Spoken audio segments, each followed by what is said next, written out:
They never launched missiles. They didn't drop bombs.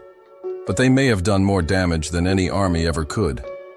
In the shadows of the Cold War, two invisible empires went to war, not with weapons, but with secrets. The CIA and the KGB, the ultimate enemies in a war fought through whispers, lies, betrayal, and fear. This is the true story of how spies shaped the modern world, one dead drop at a time. When World War II ended, a new kind of conflict began. The Soviet Union and the United States had emerged as global superpowers, but their visions for the future couldn't have been more different. One side wanted global communism, the other, capitalist democracy. They didn't trust each other, not for a second. So they built secret armies to fight a silent war. In Washington, the CIA was born in 1947. In Moscow, the KGB evolved from the ashes of Stalin's secret police. Both agencies saw themselves as the first and last line of defense. Both would stop at nothing.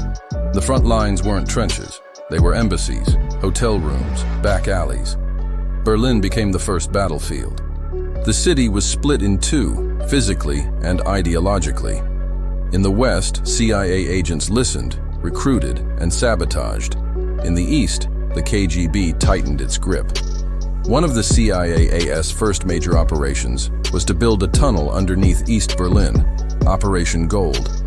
They tapped into Soviet phone lines and believed they were hearing everything, but the KGB already knew. A British double agent named George Blake had exposed the entire plan. The Soviets let the Americans listen to misinformation. The CIA thought they had the upper hand, but they were being played. That was the game now. And it wasn't just in Europe. All over the world, these two invisible giants pulled strings in secret.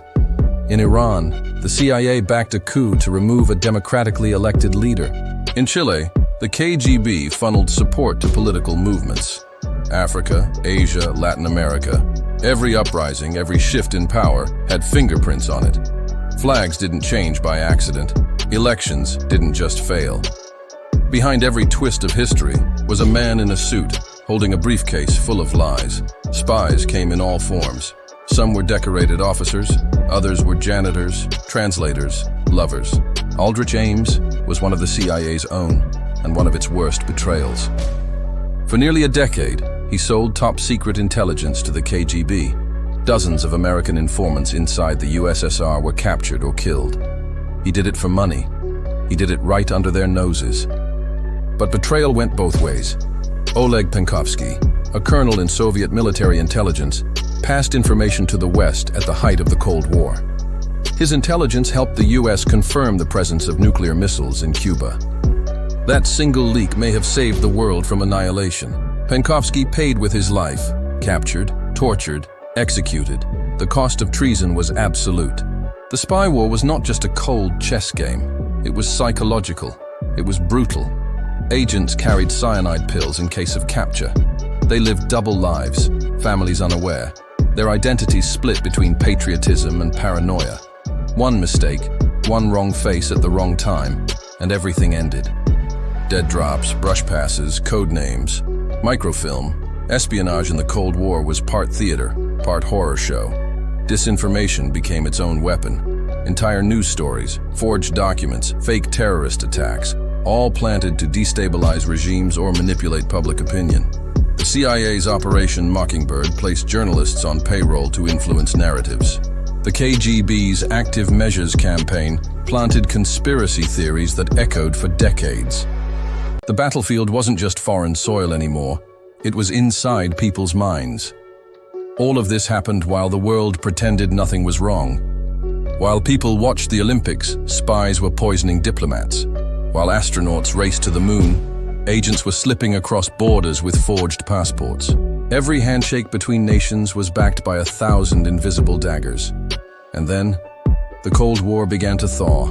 The Berlin Wall fell. The Soviet Union collapsed. The KGB was dissolved, or at least renamed. But the CIA didn't go away. The FSB rose in Russia. Intelligence agencies adapted. They traded typewriters for satellites, microfilm for malware. Spies still walk among us. But now they hack, They leak.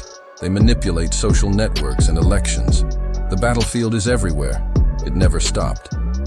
The war between the CIA and KGB shaped the way nations communicate, protect, and lie. It created protocols still used today. It buried secrets that may never be uncovered. It changed how we define truth, trust, and power. They didn't fight in open daylight.